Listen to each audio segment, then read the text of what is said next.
नमस्कार. गौरी पूजा सिस्टर चॅनलमध्ये आपले सर्वांचे मनापासून स्वागत. तर बेसन पिठाचे पिठले आपण नेहमीच बनवतो.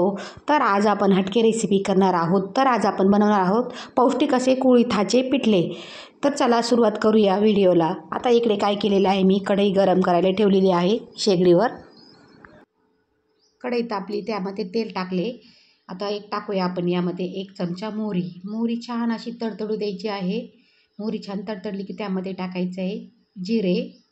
जिऱ्याचे छान असे फुलू द्यायचे. आता आपण फोडणीसाठी बघू शकता काय काय घेतलेलं आहे. इथे 4 मिरच्या घेतलेल्या आहेत कापून, 5 ते 6 लसणाची पाकळी, 1 कांदा कापून घेतला आहे, कोथिंबीर आणि कढीपत्ता घेतला आहे. आता बारीक कापलेला लसूण जो आहे ना, तो आपण फोडणीला टाकून देऊया. चांगला लालसर रंगावर तळायचा आहे.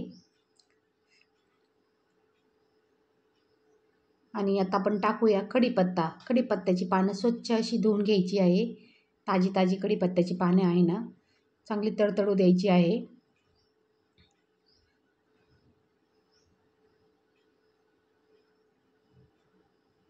बघू शकता कढीपत्त्याची पानं देखील अशी छान अशी कडक झालेली आहे तेलामध्ये. मिरच्या टाकून देऊया आपण थोड्याशा कापलेल्या. कांदा टाकायचा आहे थोडासा. 1 छोटा कांदा घेतलेला आहे मी, तो चांगला परतून घ्यायचा आहे. तांबूस रंगावर कांदा परतून घ्यायचा आहे.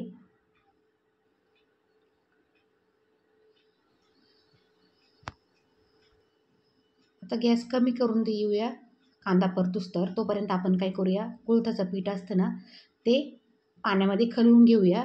इथे मी थोडंसं पीठ घेतलेलं आहे, जवळजवळ अर्धी वाटी कुळिथाचं पीठ आहे हे. त्यामध्ये अर्धा चमचा हळद टाकायची आहे आणि चवीनुसार आपल्या मीठ टाकायचं आहे. आणि सगळं मिक्स करून घ्यायचं आहे हाताने. आणि पाणी टाकायचं आहे आपल्याला. जेवढं पातळ पिठलं करायचं आहे ना, त्या प्रमाणात पाणी टाकायचं आहे, कारण की नंतर घट्ट होतं. पाणी थोडं जास्त टाकायचं आहे. आता पीठ खलून घेतलेलं आहे मी. आता इकडे आपली फोडणी देखील चांगली झालेली आहे आणि पीठ आता थोडंसं घट्ट झालेलं आहे ना, थोडं पाणी टाकून थोडंसं पातळ करूया. आता आपण आपल्या फोडणीमध्ये टाकून देऊया हे पीठ. तोपर्यंत इथे ज्या बाउलमध्ये पीठ कालवलं होतं ना, त्या बाउलमध्ये बुडाला थोडंसं राहिलं आणि त्यामध्ये पाणी टाकून परत खलून घेऊया ते पीठ आणि आपल्या कढईमध्ये टाकून देऊया आणि सर्व उलटणीच्या साह्याने हलवून द्यायचं आहे. अजिबात गुठळ्या नाही राहिले पाहिजे. गॅस जर कमी केलं, जास्त वाढवला ना, तर ते पिठलं जागीच दाबू शकतं, करपू शकतं. त्यामुळे गॅस कमी ठेवायचा आहे आणि मिक्स करायचं आहे पीठ. ते उलटणीच्या साह्याने हलवून द्यायचं आहे.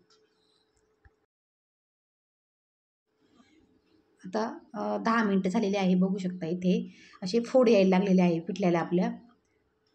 परत एकदा हलवून द्यायचं आहे. अगदी गॅस कमी ठेवायचा आहे, अजिबात जास्त गॅस करायचा नाही आहे. खूप छान लागतं असं चवीला पिठलं. आता शिजत आलेलं आहे ना, त्यामुळे फोड यायला लागलेले आहे त्यावर. आणि जास्त एकदम कमी गॅसवर ठेवले ना, खूप छान असं शिजलं जातं. बघू शकता आता आपलं पिठलं तयार झालेलं आहे. थोडंसं घट्टसरपणा आलेलं आहे त्याला बघा.